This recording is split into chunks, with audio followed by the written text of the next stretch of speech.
Hi guys, this is the Michael Myers Fanatic back with another movie review. This time it's The Family Man, starring Nicolas Cage and Taya Leoni. Taya Leoni plays Kate Campbell, aka Kate Reynolds, and she is the girlfriend slash wife of Nicolas Cage's character Jack. And the movie basically goes like this. They're dating in 1987 and they're in college, they've been together for a while. Suddenly he gets an offer to go to London. She basically says to him without saying, "Don't go, don't go." He's like, "Why not?" And she starts to say, at least in my opinion, she starts to say, "Because if you get on the plane, I feel like you won't come back." But she doesn't say the whole thing. And he tells her, "I love you. Being away from you for a year won't change anything." And he leaves her crying.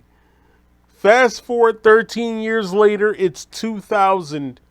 And he's telling his assistant, "Hey, I used to date this girl," because the assistant says that his old girlfriend called. I want to let you guys know right off the bat, I saw this movie way back in 2005 when I was 19.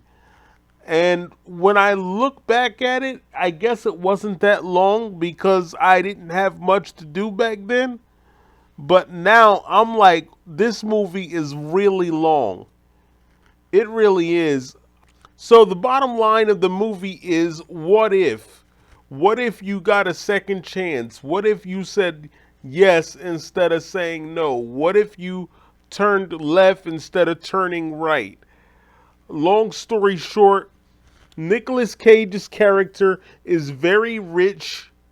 He lives in this building until suddenly this guy, Cash, played by Don Cheadle, gives him a quote unquote glimpse at another life.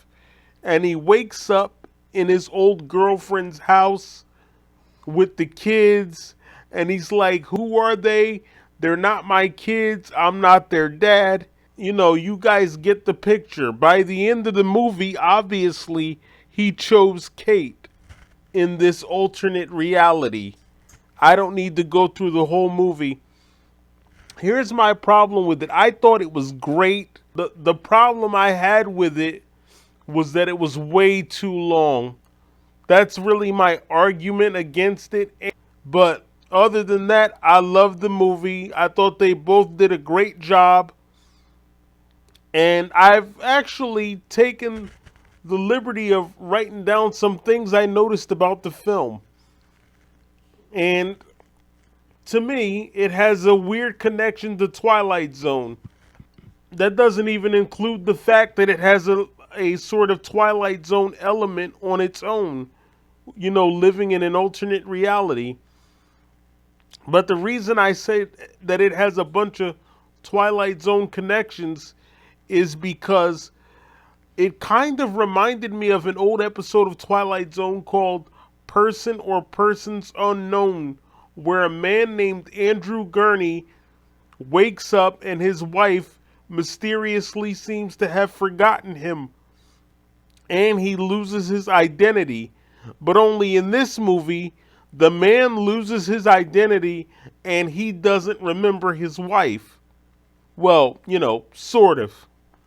Another weird connection between this movie and Twilight Zone is that the fact that Jeremy Piven is in this movie, and Jeremy Piven would later be in the 2002 version of Twilight Zone. Not to mention, Jeremy Piven basically acts as a guide without even knowing it. He's like, "Hey, you may have lost everything, but look what you got. You got a 4-bedroom house with a wife and kids." So it's almost like it's the universe, quote unquote. That's what you guys call it.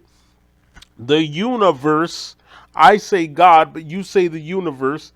It's almost like the universe's way of telling him, "Hey, You may not be rich anymore, but look what you have. You have the life that you should have chosen in the first place.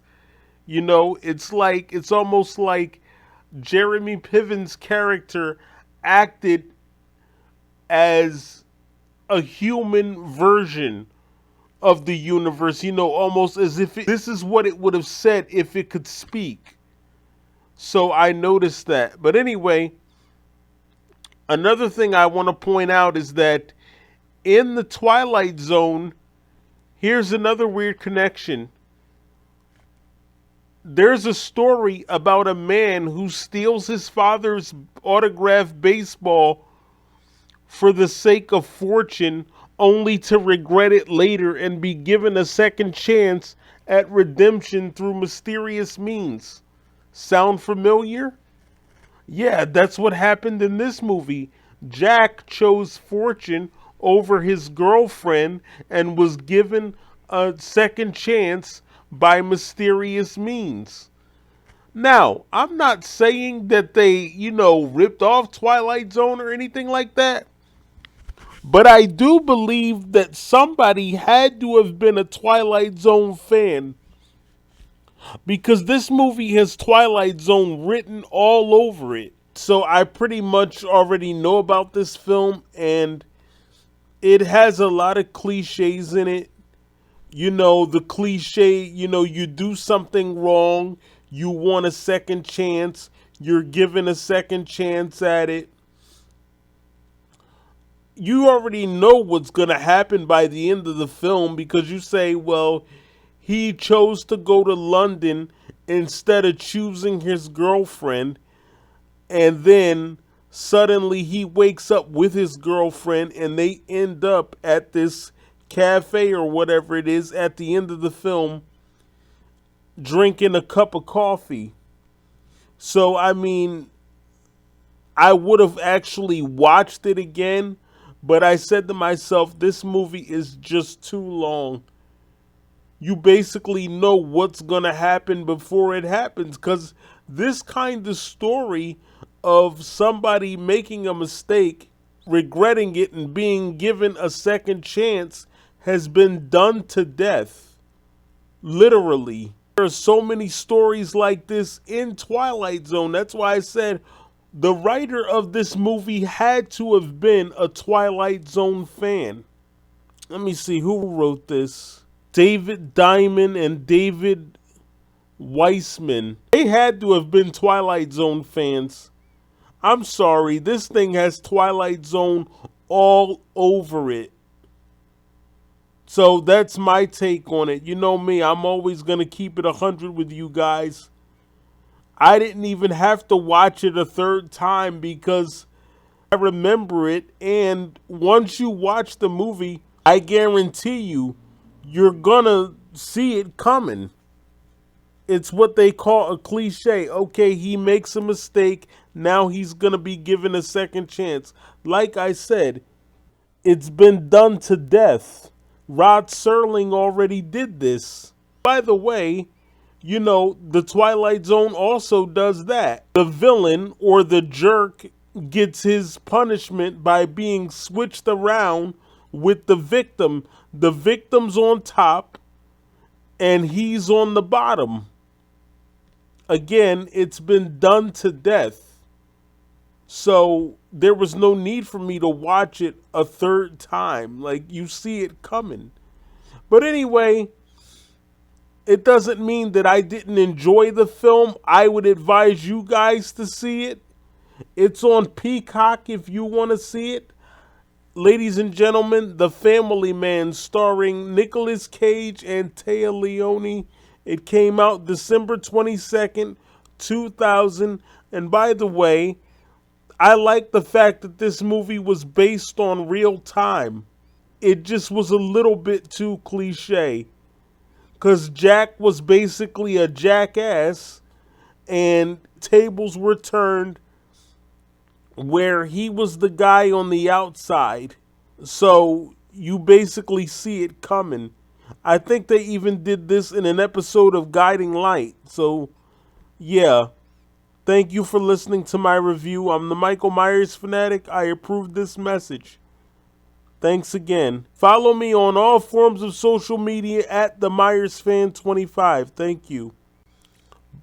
By the way, another thing I want to add before I leave is I really enjoyed the ending song called This Could Be Heaven, and it was done by a singer named Seal. I thought it was a nice song. I thought it fit the soundtrack very well, so I just wanted to throw that in there. Thanks again, guys. Be sure to watch The Family Man. There were more good things about it than bad things, so please don't let that dissuade you from watching it. Thanks again.